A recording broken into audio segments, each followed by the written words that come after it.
Guten Tag.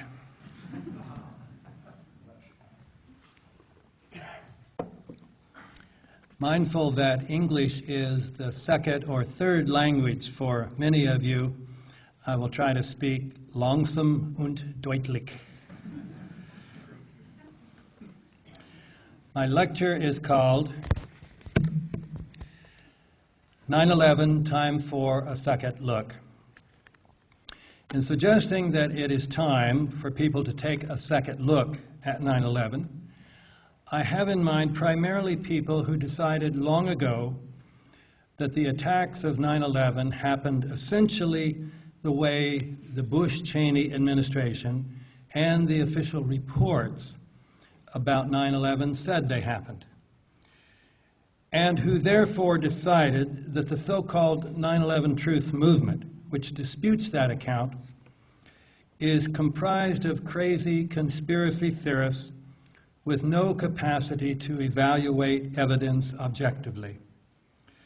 Having formed these views long ago, such people, including most journalists, have been impervious to any arguments presented by the truth movement. They simply roll their eyes and move on. However, both the truth movement and the available evidence have changed dramatically in the past 3 years. Because of these changes, it is not rational to reject the claims of the movement out of hand without taking a second look. If you are a person who has had such an attitude, you cannot, in the face of these changes, simply roll your eyes without exhibiting the very irrationality of which you may charge people whom you call conspiracy theorists. My lecture is also addressed, albeit indirectly, to fellow members of the truth movement. Some of these members have decided that now that Bush and Cheney are out of office and the Obama administration has reversed some of their 9/11-based policies, that getting the truth about 9/11 revealed is no longer so important. Other members of the movement, seeing that the Obama administration is still presupposing that Al-Qaeda attacked America on 9/11, have concluded that there is no hope that this truth will ever be revealed. So we might as well give up. To such people, I suggest that getting the truth revealed is just as important as ever, because many 9/11-based policies, as Annie has just indicated, especially the war in Afghanistan, have not been reversed. I also suggest that because of the changes in the political landscape, combined with developments in the 9/11 truth movement, we now have, really for the first time, a realistic chance of getting a genuine investigation. I turn now to my topic: why official conspiracy theorists should take a second look at 9/11. I use the term official conspiracy theorists advisedly. Quite often, people who believe the official theory about 9/11 speak contemptuously of members of the truth movement as conspiracy theorists. But this is irrational. A conspiracy occurs whenever two or more people plan in secret to do something illegal, such as rob a bank or defraud a corporation's investors. To hold a conspiracy theory about some event is simply to believe that that event came about because of some such planning. According to the Bush-Cheney interpretation of 9/11, the attacks resulted from a conspiracy between Osama bin Laden and 19 members of Al-Qaeda. This official account is therefore a conspiracy theory. What this means is that everyone holds a conspiracy theory about 9/11. The debate about 9/11 is, therefore, not a debate between conspiracy theorists and people who reject conspiracy theories. It is simply a debate between those who accept the Bush-Cheney conspiracy theory and those who accept the alternative theory, according to which 9/11 happened as a result of a conspiracy within the Bush-Cheney administration. Those who believe the official conspiracy theory, therefore, cannot rationally reject the alternative theory on the grounds that it is a conspiracy theory. To be rational, they must ask, which theory is better supported by the relevant facts? And once they are willing to ask this question and then to look at the facts, the game is up, because the facts are overwhelmingly against the official conspiracy theory. Let me make clear that I do not use the term official conspiracy theory as a term of reproach. There's nothing wrong with believing the official theory. I accepted it at one time myself, in fact, for the first year and a half, before I looked at the evidence. It is only a problem if you are a true believer, meaning that you are so certain that the Bush-Cheney conspiracy theory is true that you refuse to look at evidence that might contradict it. One reason why it is irrational to keep believing the Bush-Cheney conspiracy theory without being willing to look at new evidence is that there are now grounds for being skeptical of that theory that did not exist at the time that this theory became imprinted on most minds.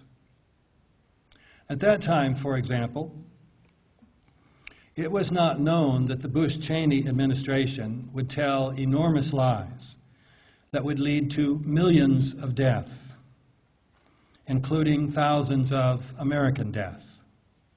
But we now know this. Besides the lies about weapons of mass destruction in Iraq, the White House after 9/11 ordered the Environmental Protection Agency to lie about the air at the World Trade Center site, to say that the air was safe to breathe, which it was not, and they knew it. As a result, about 60% of the 40,000 ground zero workers, those who worked in the rescue and the cleanup operations, are ill if they have not died already. And the number of those who will die from these illnesses will probably far exceed the number of people who died on 9/11 itself. These people were also murdered. In the face of this information, it would be difficult to claim that the Bush-Cheney administration would have been morally incapable of orchestrating 9/11 and its cover-up. Now, I realize that for this audience, I probably don't need to make this point. But in America, many people still believe the Bush-Cheney administration was simply too moral, too Christian to have done such a heinous thing. We also now have reasons, not widely known at the time, to be skeptical of the official reports. Most people have assumed that the 9/11 Commission was run by its co-chairman, former Republican Governor Thomas Kean and former Democratic Congressman Lee Hamilton. They have thought of it, therefore, as an independent, nonpartisan, impartial commission. But the 9/11 Commission was actually run by Philip Zelikow. He controlled the 85-person staff which did all the work. and he was in charge of producing the 9/11 Commission report. And yet he was essentially a member of the Bush-Cheney White House, being especially close to Condoleezza Rice, with whom he had co-authored a book. This is the same Condoleezza Rice about whom it has just come out in the past couple weeks that she authorized torture. Thanks to a book about the 9/11 Commission by New York Times reporter Philip Sheenan, we now know that Zelikow, in spite of promises to the contrary, remained in contact with Rice and also with Karl Rove, the ultimate political operator in the White House.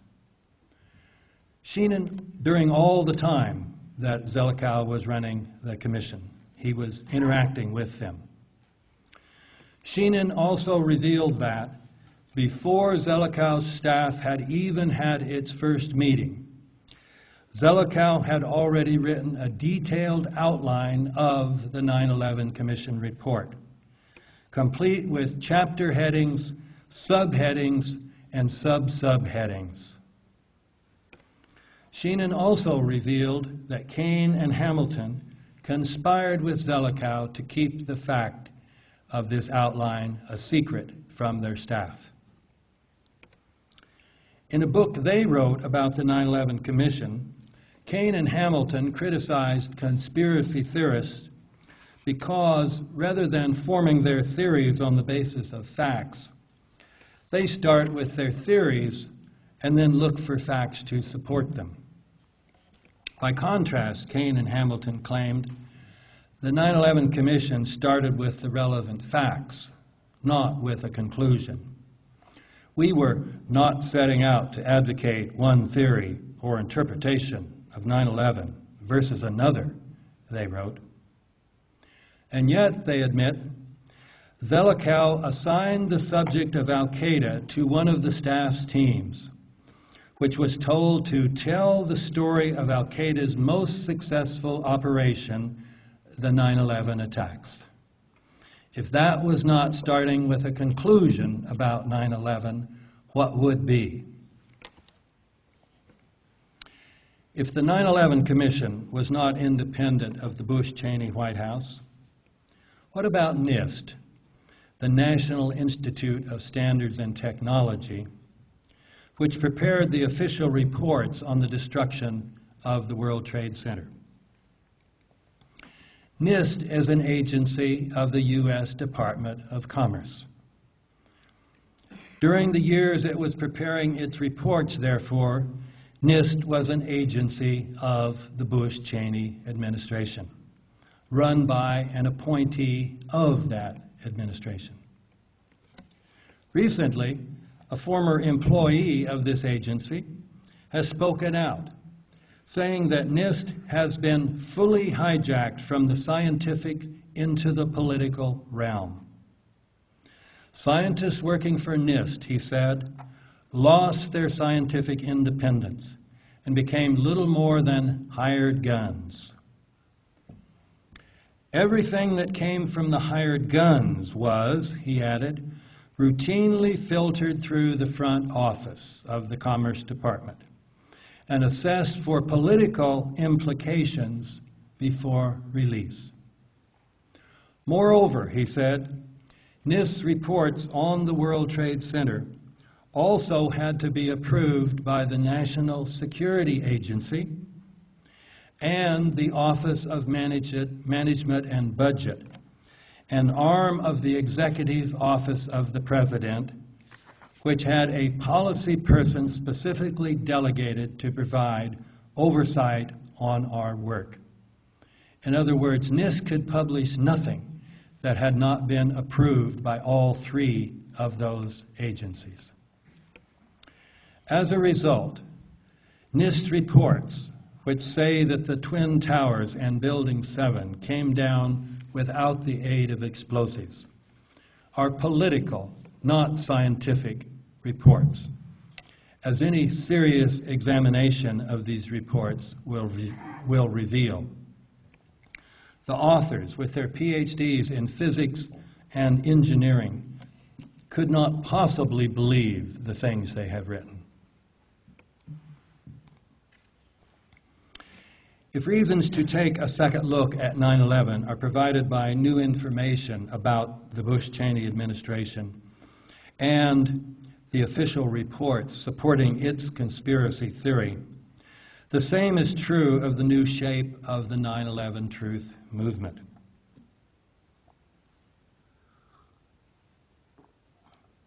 At one time, it was dismissed as a bunch of kids on the internet. Then, after I joined the movement by writing The New Pearl Harbor, it was dismissed as a bunch of kids on the internet plus an aging theologian. George Monbiot, writing in The Guardian, referred to members of the movement as morons and idiots. Alexander Cockburn, writing in Counterpunch, The Nation, and Le Monde Diplomatique, referred to the movement's members as the 9/11 conspiracy nuts, saying that they know nothing about the real world, especially the world of military affairs. Lacking any conception of evidence, he added, they represent the ascendancy of magic over common sense and reason. Insofar as critics of the movement, ignoring the fact that its early leaders included a pilot, a former police officer, a world-class political economist, and a historian, could portray me as its head. Monbiot referred to me as its high priest. Another left-wing critic called me its guru. As one critic put it, Griffin, being a theologian, is not qualified to talk about anything except myths and fairy tales. I did reply, therefore, that I should be eminently qualified to discuss the official conspiracy theory. Nevertheless, the 9/11 truth movement can be easily dismissed insofar as people retain an image of it that was formed several years ago, when it could be portrayed as led by people who have no expertise in the relevant fields.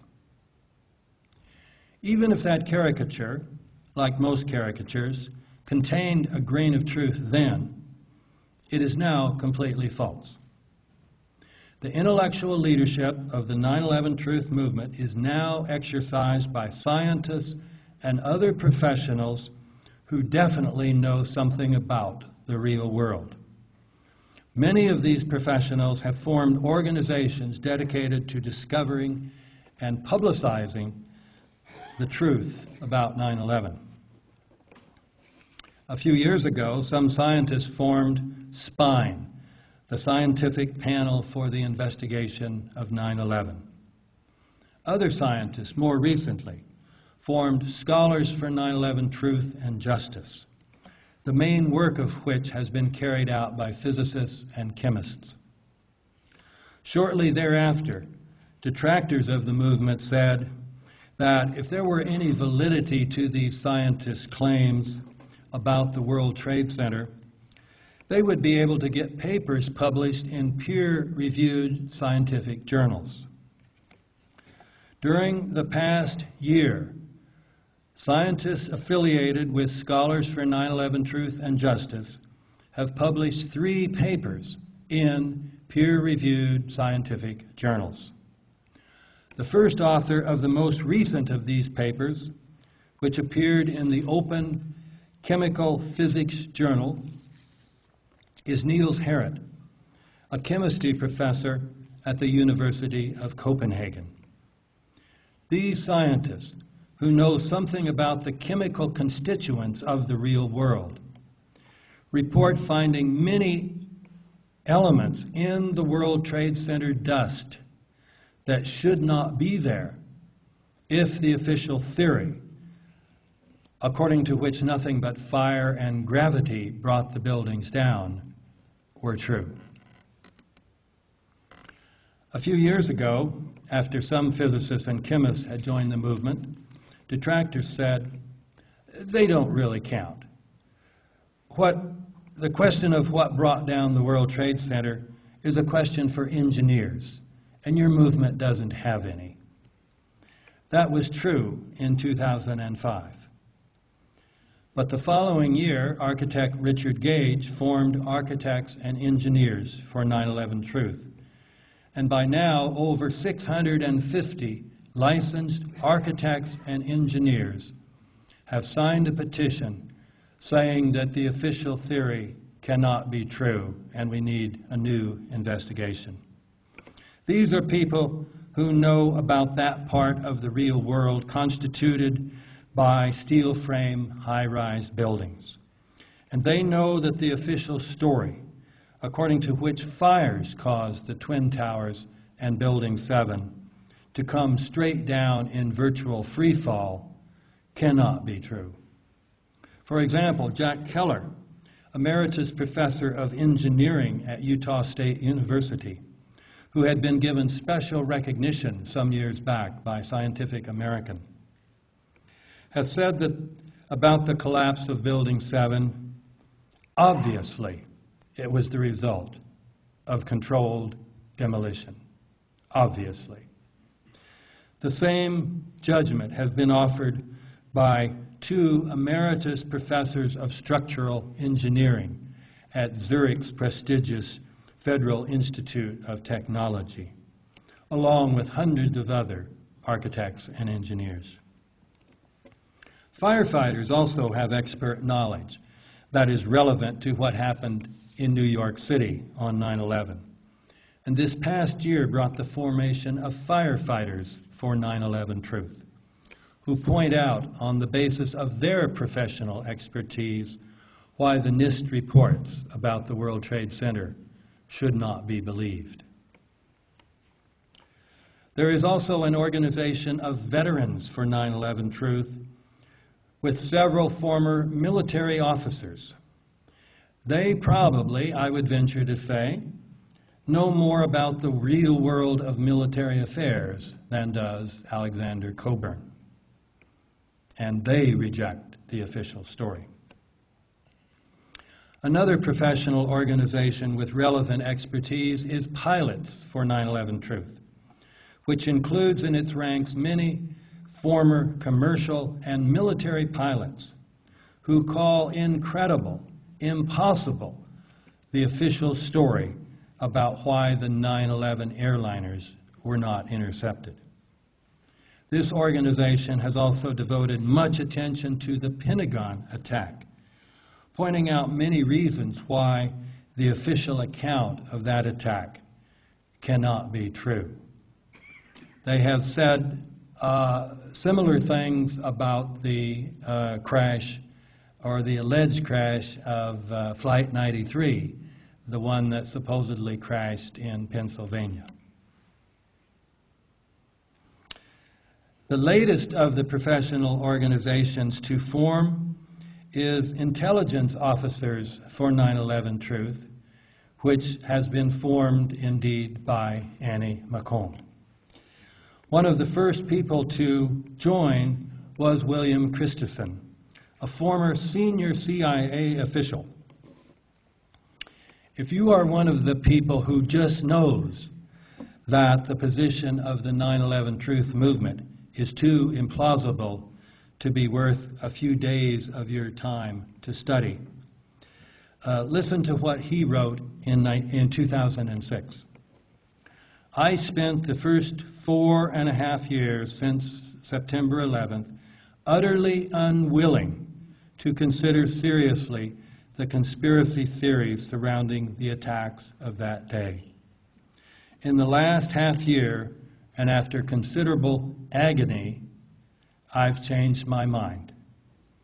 I now think there is persuasive evidence that the events of September 11th did not unfold as the Bush administration and the 9/11 Commission would have us believe.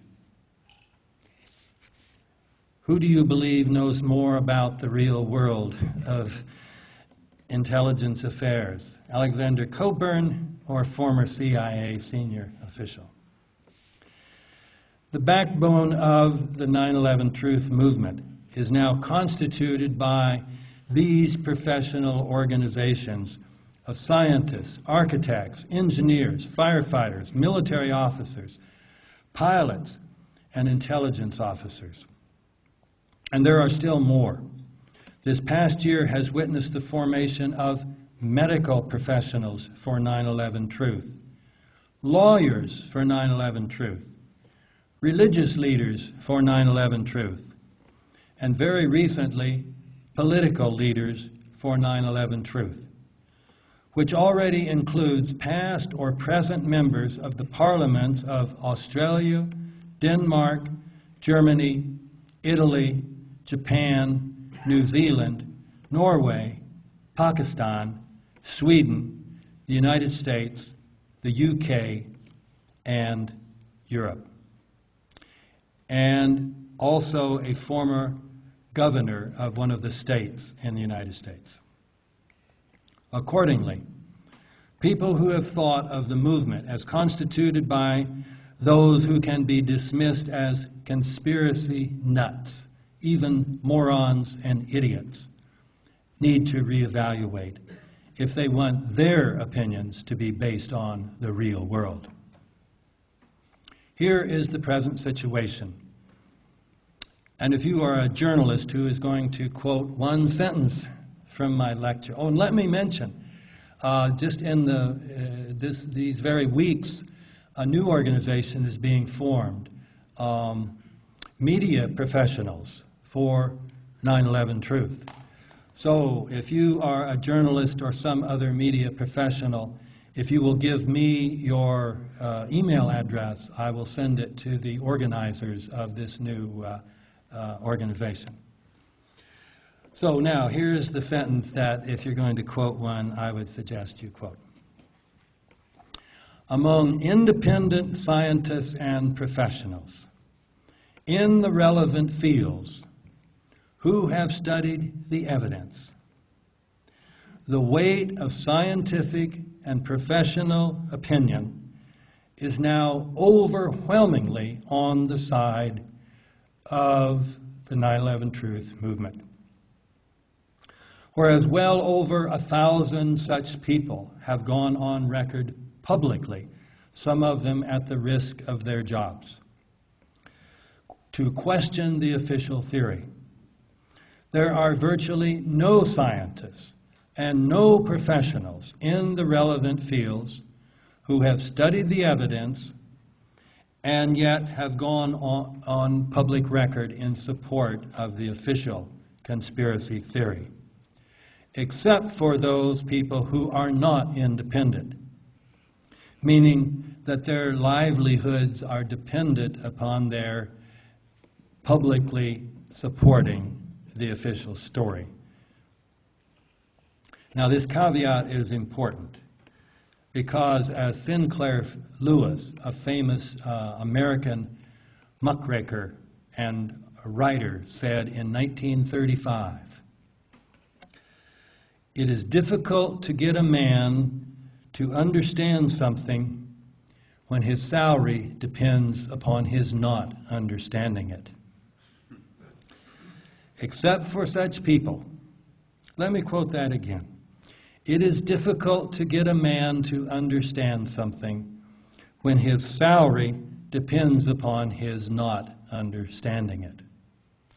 Except for such people, virtually everyone who has expertise in a relevant field and who has seriously studied the evidence rejects the official conspiracy theory. It is time, therefore, for journalists and everyone else to take a second look.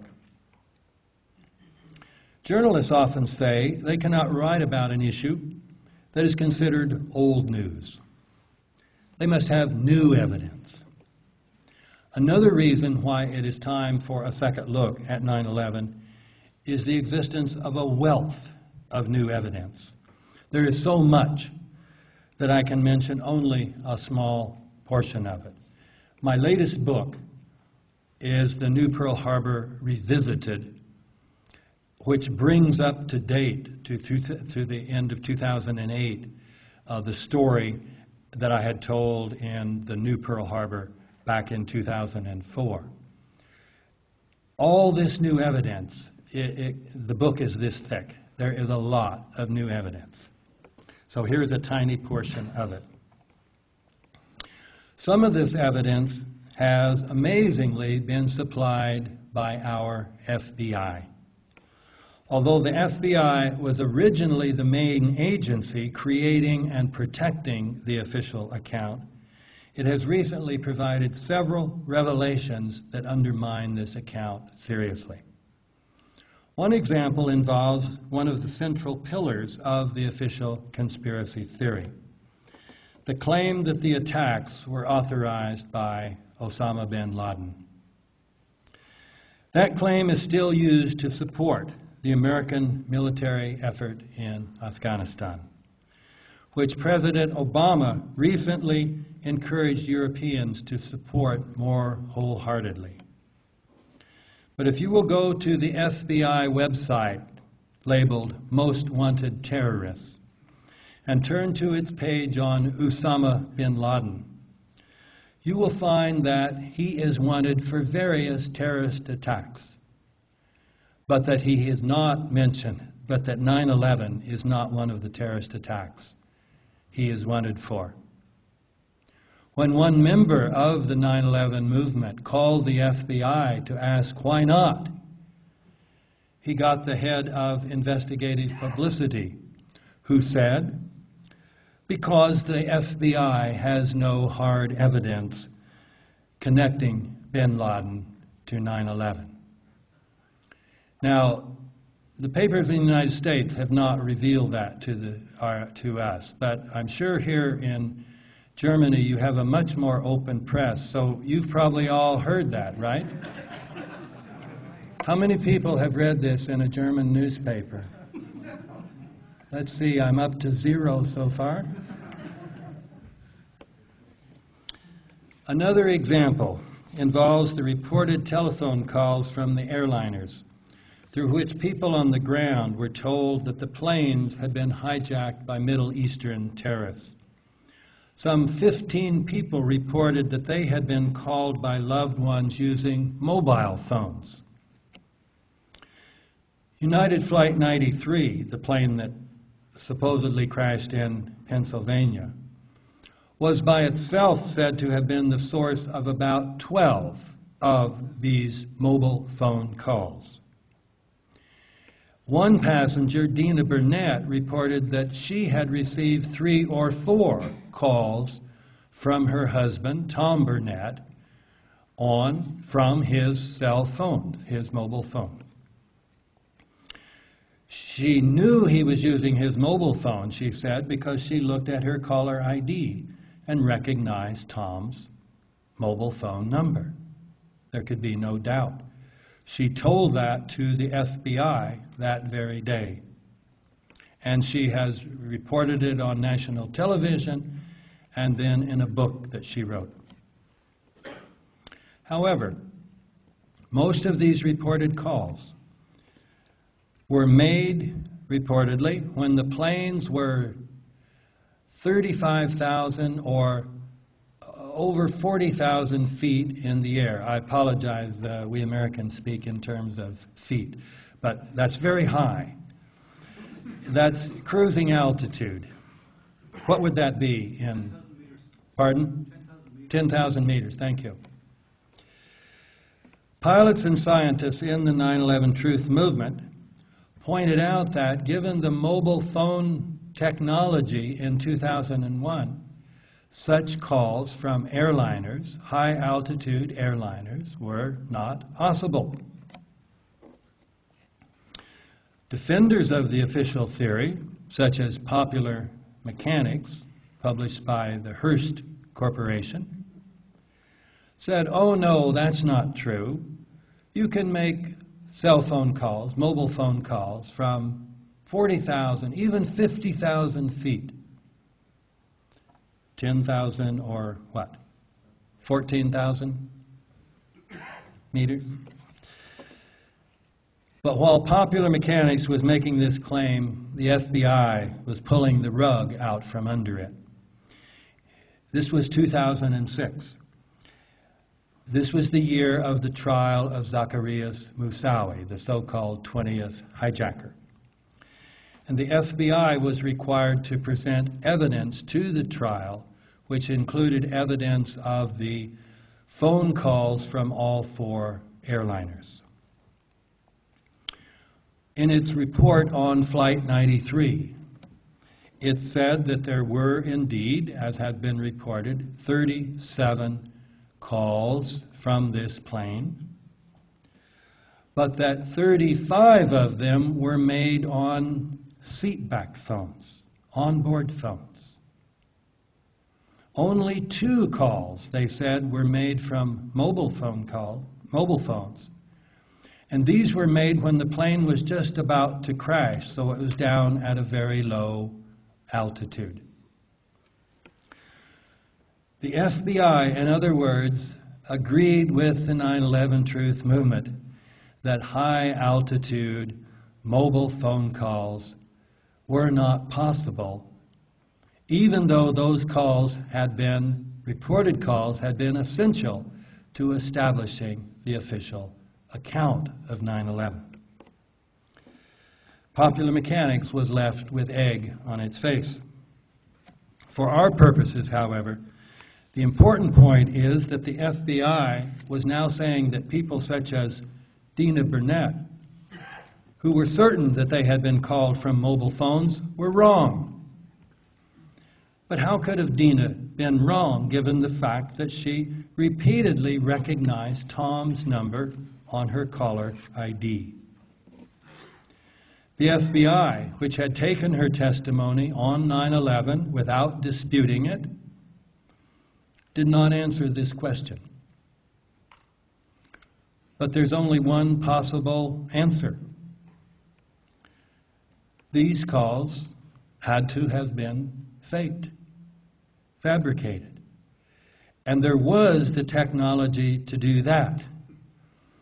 The technology of voice morphing had been perfected sufficiently by 1999 that you could fool your best friend, even your spouse. A story in the Washington Post reported a demonstration using the voice of Colin Powell and another general. People in the room who knew them very well would have sworn those were the voices of those generals, but they were not. Likewise, there is a technology. You can order these devices on the internet in which you can, they say, fake any phone call you want. You can make any phone call, any phone number you want show up on somebody's caller ID. That's probably what happened to Dina Burnett. In any case, the FBI contradicted the official story even more seriously in its report on phone calls from Flight 77. The most important of all the so-called phone calls from the planes were those from Barbara Olson, a well-known commentator on CNN, and the wife of Ted Olson, the Solicitor General at the Department of Justice. He was the attorney who successfully defended before the Supreme Court in 2000 the claim that the recount in Florida should be stopped, which would mean that Bush and Cheney would move into the White House.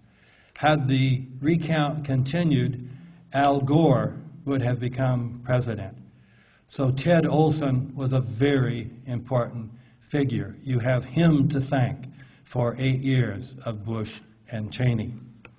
On 9/11, Ted Olson told CNN and the FBI that his wife, Barbara, was on Flight 77 and that she had called him twice from that flight. This, of course, was the flight that supposedly hit the Pentagon, and that she had reported that hijackers had taken over the plane, hijackers who were armed with knives and box cutters, we say.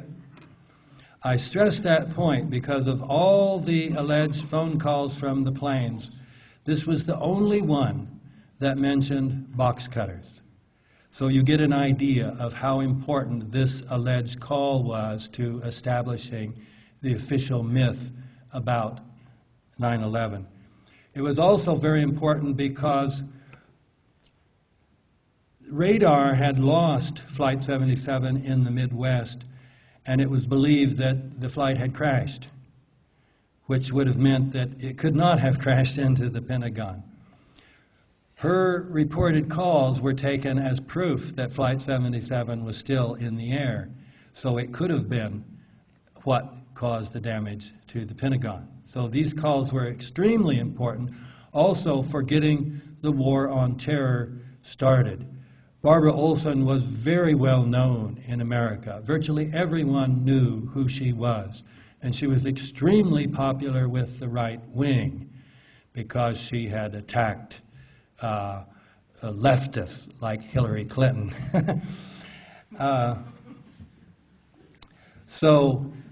These were extremely important alleged calls.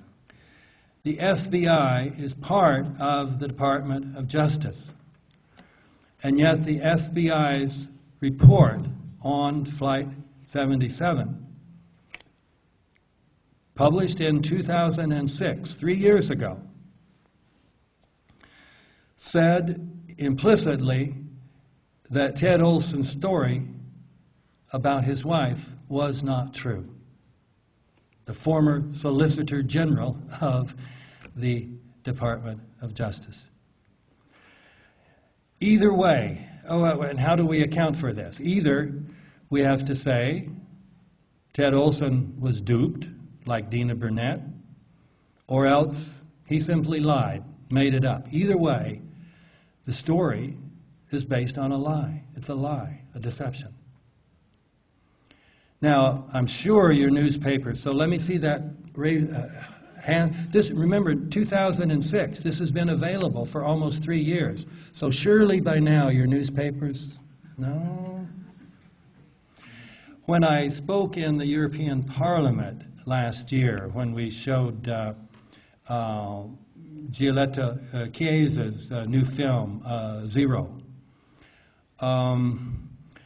there was a technological glitch, and Chiesa leaned over to me and said, kill some time. So I started babbling on. And one thing I told was this story. And I said, this should have been 3-inch screaming headlines in the New York Times and the Washington Post. FBI says former Solicitor General of the Department of Justice story about Barbara Olson is not true. A few months later, a group called the Freebies put out a record, a video, based on the Bee Gees' Staying Alive, and they called it 9/11's a Lie, 9/11's a Lie. And in the middle of that film, I was very pleased to see the Washington Post with 3-inch headlines saying, FBI says Ted Olson's story is a lie. In any case, how many people would still believe the official story if they knew these facts that the FBI has now revealed that undermine the official story, but our mainstream press refuses to tell us about? Very few. This supports my point that most people who continue to believe the Bush-Cheney conspiracy theory believe it only because they are unaware of the dozens or even hundreds of facts that contradict this story. For my final illustration of this point, I will discuss the collapse of Building 7 of the World Trade Center. The truth movement has long considered this collapse the official theory's Achilles heel, its most vulnerable element, for several reasons. Building 7 was not hit by a plane. It had fires on only a few of its 47 floors. And it came straight down in virtual free fall, looking every bit like the kind of controlled demolition known as implosion, in which the building folds in on itself and ends up as a rather tidy pile of debris. Defenders of the official story clearly did not want the public to focus on this building during the first several years. The 9/11 Commission did not even mention the collapse of this building. Is this not remarkable? The first building in our universe, steel frame, high-rise building, to come down because of fire alone, and they could not afford one sentence in their 571-page report to mention that this building collapsed. Likewise, after 9/11 itself, the day of 9/11 itself, this collapse was seldom, if ever, I think never, shown on American TV again. And evidently, from what I understand, not on European television networks either. And NIST continued to delay its report year after year. The report was supposed to come out simultaneously with the report on the Twin Towers in 2005. But NIST said, oh, we're not finished yet, we'll have it next year. When 2006 came, they said, we're not finished yet, we'll have it next year. When 2007 came, they said, we're not finished yet, we'll have it next January. When January of 2008 came, they said, not finished yet, we'll have it in August. They did publish a preliminary report, a draft for public comment in August of 2008, with the final report coming out in November of 2008, just as Bush and Cheney were about to leave office. My next book will be about NIST report on Building 7. This book will show that their report inadvertently reveals that a plausible defense of the official theory about Building 7, according to which it was brought down by fire alone, is simply impossible. To attempt this defense, NIST had to ignore various kinds of physical evidence in the World Trade Center dust, such as the existence of particles that could have been formed only at extremely high temperatures, temperatures 3 or more times higher than could have been caused by the fires. The dust also includes elements that seem explainable only as residue from nanothermite, which is classified as a high explosive. Thermite, ordinary thermite, is an incendiary. It causes fires. It's been around for over 100 years. But nanothermite was only created in the 1990s. And it is an incendiary, but also a high explosive, more powerful than most explosives, high explosives that you know about. The dust even includes active thermitic material discovered by physicist Stephen Jones, which appears to be unreacted nanothermite, because when you put a flame to it, it explodes. So it's not paint. This is the conclusion of the new paper which I mentioned earlier, for which the first author is Copenhagen's Niels Harrit, who is an expert in nanochemistry. When NIST was asked whether it had checked the dust for evidence of thermite, it said no. When a reporter asked Michael Newman a NIST spokesman, why not, he said, because there was no evidence of that. This circular answer led the reporter to ask, but how can you know there's no evidence if you don't look for it first? Newman replied, if you're looking for something that isn't there, you're wasting your time and the taxpayers' money. NIST also ignored and distorted testimonial evidence that explosions had gone off in Building 7.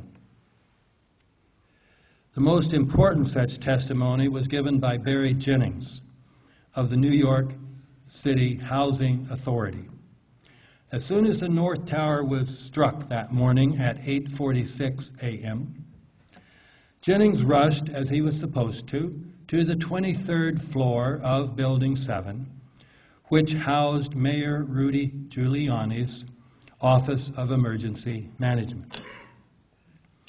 But when he got there, along with Michael Hess, Giuliani's lead attorney for New York City, his corporation counsel, they found that everyone had left, and left suddenly. There were half-eaten sandwiches. There were steaming coffee cups. Calling to ask what they should do, Jennings was told, you should get out of the building and get out of there fast. They tried to go down the elevator. It would not work. So they started running down the stairs as fast as they could. Jennings, a big man, said he was taking a landing at a time. But when they got to the 6th floor, Jennings said the landing was blown out from under them by a giant explosion, and they were only barely able to hold on to a pole, pull themselves up, go back up to the 8th floor, where they broke a window and signaled for help. And Jennings said, I looked out the window this way and that way, and I saw both towers were still standing. They had been struck at that time, but they were still standing. Which makes sense, because this would have been about 9:15.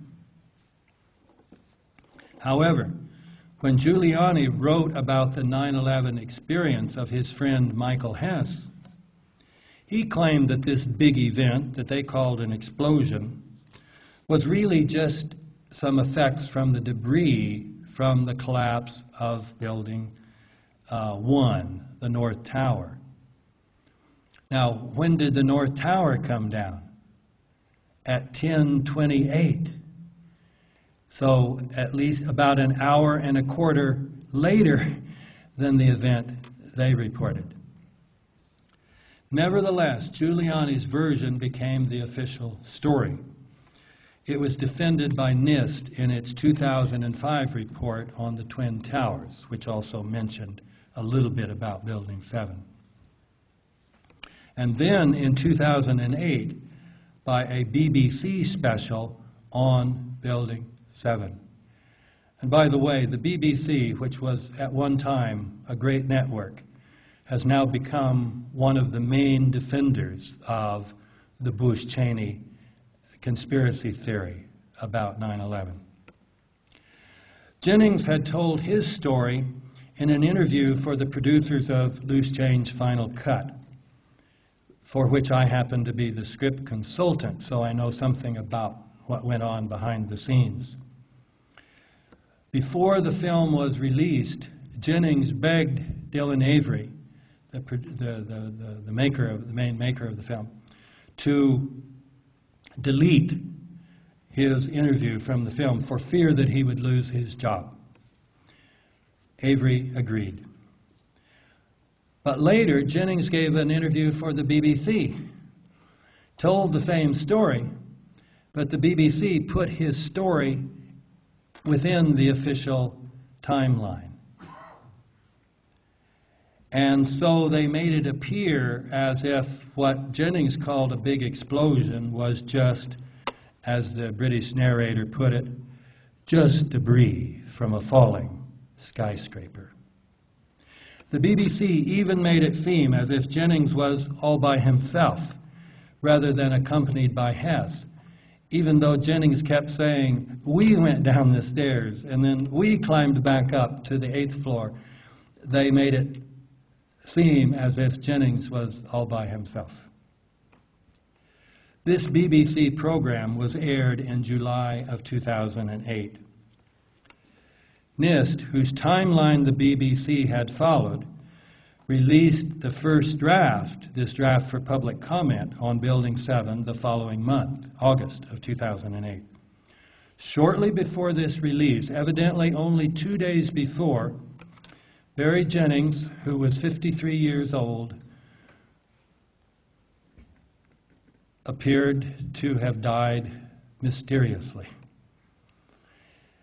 Those who have tried to find out why he died couldn't get no answer, other than that he died in a hospital. Whatever the cause of his death, it was certainly convenient. He was not around to be interviewed again, perhaps by the loose change producers after the NIST report appeared.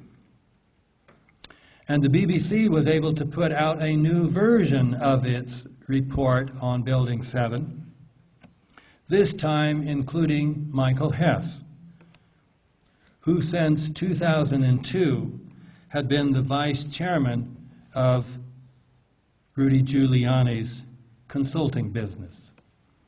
Not surprisingly, Hess supported the official timeline. The BBC made much of this, saying, well, conspiracy theorists have said we distorted Jennings' timeline. But Michael Hess, who was there, confirms that we got the timeline right, that the so-called explosion was really just debris from the falling North Tower. To see the falsity of that timeline, one only has to look at the interview of Jennings by the loose change producers, which you can now see on the internet. Look under Barry Jennings Uncut. The timely and mysterious death of Jennings, moreover, may well indicate just how threatening the truth about Building 7 is to the official conspiracy theory about 9/11. In any case, I will point out one more way in which Building 7 has proved to be the Achilles heel of the Bush-Cheney administration's conspiracy theory about 9/11. I mentioned earlier that Building 7 came down in virtual freefall. In the first draft of its report, which was issued in August of last year, NIST claimed that the collapse took far longer than would a freefall collapse. This was very important to NIST because the 9/11 Truth Movement had been saying all along, Building 7 came down in freefall or virtual freefall. And NIST said, oh, no, 40% slower than freefall, not really close. It also explained why NIST did. Given its theory, which is a theory of progressive collapse, absolute freefall would have been impossible. But David Chandler, a high school physics teacher in the United States, produced a video showing that the building came down in absolute freefall for over 2 seconds. Now, absolute freefall means that if you had dropped a brick off the side of the building, at the same time the building started to collapse, the brick and the roof line would have descended at the same acceleration. They would have accelerated simultaneously. That would mean that there was absolutely nothing, no steel, no concrete, no nothing, stopping or delaying, slowing down the fall of the top part of the building. That means that all 82 steel columns had to disappear. They couldn't be giving any resistance whatsoever. Besides putting his video on the internet, Chandler confronted NIST with his evidence at a public meeting which was broadcast live. So there was no way that NIST could hide what he had revealed. In its final report, which came out in November, NIST rather amazingly admitted that Building 7 came down in absolute free fall for 2.25 seconds. But it had not changed its theory, which says that free fall is impossible. So you had an absolute contradiction in this final report between its admission of the empirical fact of absolute free fall and a theory of progressive collapse that rules out absolute free fall. This contradiction can be seen as the ultimate self-destruction of the official conspiracy theory about what happened in New York on 9/11, which says that Muslim terrorists brought down 3 high-rise buildings at free fall speed by crashing planes into 2 of them. I will conclude by addressing members of the 9/11 Truth movement, both old members and any new members that this lecture may have created. I'm an optimist. Rather than letting up on our efforts to get the truth about 9/11 revealed, now is the time to work even harder. Jens mentioned in the introduction that my latest book, The New Pearl Harbor Revisited, was named Pick of the Week in November of last year by Publishers Weekly. Publishers Weekly is, in the English-speaking world, the Bible for book stores and librarians. It tells them of the thousands of books that are published every week, which ones are worth getting. In 2004, it panned my New Pearl Harbor, calling it ridiculous, absurd conspiracy theory. When I put out my second book on the 9/11 Commission report, it said essentially the same thing. But in 2008, it named my book as one of the 51 best books of the year. That is a remarkable cultural shift. So I tell this story not just to brag, but that too, but to point out that something remarkable has happened. Publishers Weekly relies on its prestige. It would do nothing to endanger its reputation. In 2004, 2005, it would not have dared to say such a thing about my books, to say that these books that say that 9/11 was an inside job are good books, among some of the best books of the year. But in 2008, obviously they would have had a meeting. They would have debated, do we dare do this? Even if we believe it, can we say it? Will it destroy our reputation? They said it. So it suggests that the fear is starting to dissipate. The fear of endorsing the alternative conspiracy theory. So journalists now may start to follow suit. Maybe some editors will have the courage to publish some things. Maybe some editors will lose their jobs for the sake of the good of the world. We can hope so. This shift in the status of the 9/11 Truth movement and its theory will be intensified, this cultural shift, as people become more aware of all these organizations that I have named, architects and engineers and scientists and intelligence officers and political leaders and religious leaders and on and on and on for 9/11 Truth. As people realize that the evidence is overwhelmingly on our side and the fact that these organizations of professionals and scientists have formed is proof for those who don't have time to study for themselves that the evidence is on our side. So I would say now that we should take it as given that the truth about 9/11 has been established beyond any reasonable doubt. The truth being simply that the official story is a lie. The details we can debate about what really happened. The only thing that is really important is the official story is false, therefore we need a new investigation, an independent investigation. So what we need to do now is focus our attention on getting this truth publicly recognized. And I would suggest there are at least two major ways to do this. One way is through the political route. So let's do everything we can to build up political leaders for 9/11 truth and intelligence officers for 9/11 truth.